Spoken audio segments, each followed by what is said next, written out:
Toastmaster Kristina Kihlberg.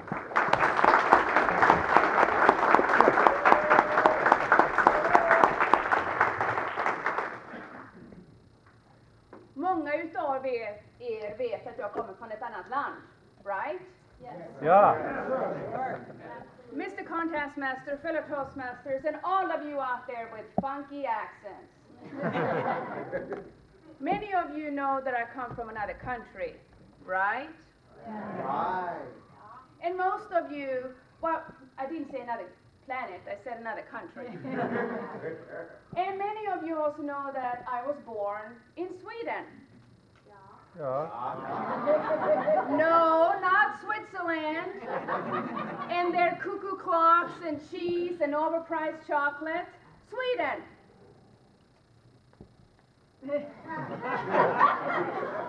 Now, what do we know about Sweden? Or more importantly, what do you know about Sweden? Well, I'm guessing a few things. Let's see. IKEA. ABBA. How about people stocking? Meatballs. And absolute vodka. Are you with me? Yeah. All right. Well, come with me on a journey and allow me to welcome you to my Sweden. As a child, my family, we spent most of the summer months on a vacation island outside of my hometown. We were 6 people sharing a 500 square foot cottage. It was 2 little bedrooms with my grandparents. When I grew up, there was no power, no running water, and there was an outhouse. Today, of course, things are way different on this summer island. Today, there is power, there is running water, and there is still an outhouse. Of course, it's a little more modernized version of an outhouse than it was back then. Let me ask you, have any of you ever had to go about 100 feet on a slippery, rocky surface in pouring rain, in the dark, having to go to the outhouse with just a flashlight and being afraid of spiders?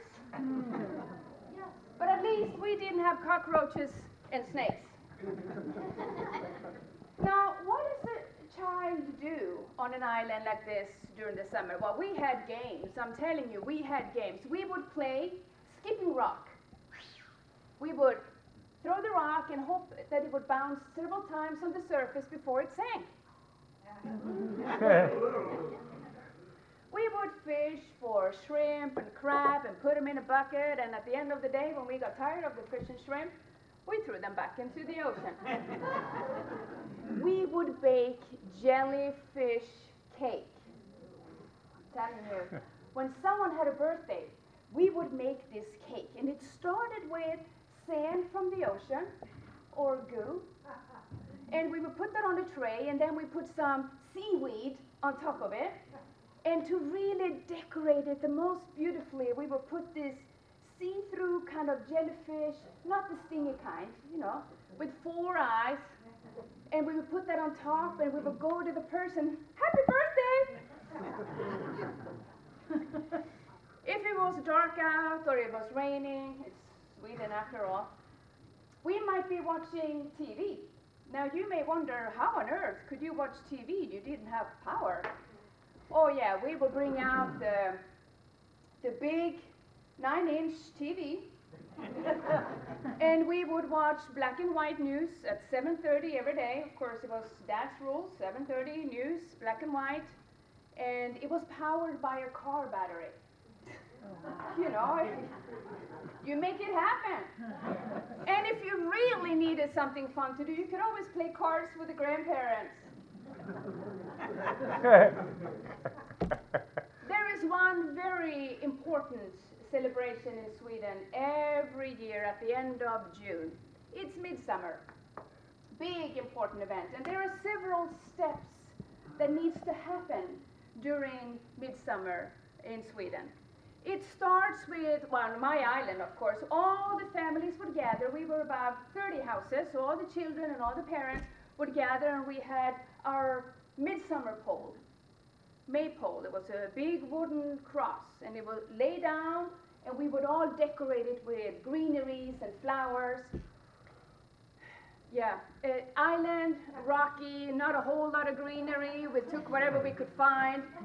It tended to be an extra growth close to the outhouses, I'm just saying. And we would decorate the pole, and when that was finished, we would rise it up, and now it was time for step 2. Absolute vodka is very important. It is a big part of most of our celebrations. I'm not 100% sure what came first, the dancing around the pole or the vodka, but let's say it comes in handy. Not for the kids, they do it voluntarily. And then we have the adults. And there is one dance in particular that is very dear to me. And we dance around that pole, and it goes like this. Små grodorna är lustiga att se. Ej öron, sansan havar det. Tänk vodka. Kuakaka, kuakaka, kuakaka. Again, it comes in handy. There is another very important part of midsummer, and that's for a young girl or ladies to collect 7 different types of flowers. She used to put it under her pillow, which will make her dream about her future husband. Remember the rocky island with the lack of vegetation? I am convinced that because I could never put 7 flowers under my pillow, I'm still single. There are many things that are different, of course, today. Life on that summer island these days are much different than when I was growing up. But there are some things that are still the same. Our love for IKEA, our love for ABBA, meatballs, and the frog dance. Who may I welcome back to my Sweden? Mr. Contest Master.